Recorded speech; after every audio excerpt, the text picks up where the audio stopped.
एक समय था जब हमारे घर में 7 लोग थे, मम्मी पापा और हम 5 भाई बहन। फिर पहले बीमारी से पापा चल बसे और फिर एक एक करके बहनें भी ससुराल की हो गईं। धीरे धीरे छोटा घर अपने आप ही बड़ा हो गया। 3 बहनों की शादी हो गई और फिर घर में मैं, मम्मी और भाई रह गए। मेरे लिए भी रिश्ते आते थे पर कभी कहीं बात नहीं बन पाई, कभी कुंडली की वजह से, कभी पैसों की वजह से या फिर कभी कोई और बात से। धीरे धीरे हमारी स्थिति सुधरने लगी क्योंकि मैं भी नौकरी करती थी और हमने अपनी ज़रूरतें कम करके प्रॉपर्टी में इन्वेस्ट करना शुरू कर दिया।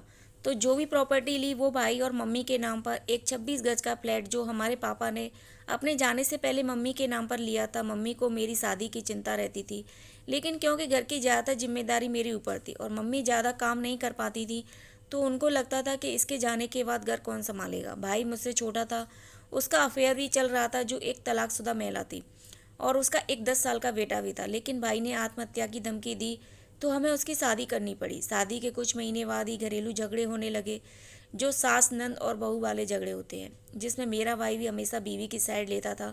मम्मी और मुझे यह देखकर बहुत बुरा लगता था और हम दोनों पूरी पूरी रात रो कर निकाल देते थे।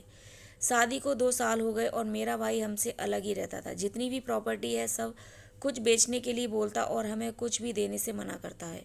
अब मैं और मम्मी पापा के खरीदे हुए फ्लैट में रहते हैं, लेकिन अगर ये हमारे पास ना होता तो शायद हमारे पास कहीं सर छुपाने की जगह ना होती।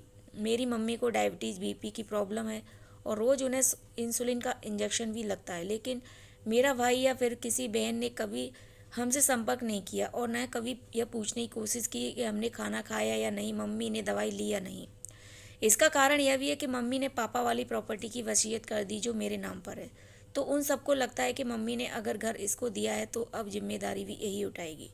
लेकिन मैं यह पूछना चाहती हूँ कि क्या माँ ने सिर्फ मुझे ही पैदा किया या मेरी ही ज़रूरतें पूरी की? पढ़ाई लिखाई क्या वो सिर्फ मम्मी का फ़र्ज़ था? उन सब के लिए उनका कोई फ़र्ज़ नहीं है क्या?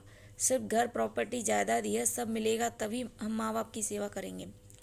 मेरी मम्मी मुझे बोलती है कि तू शादी कर ले, लेकिन मैं अपनी माँ को किसके भरोसे छोड़ दूँ?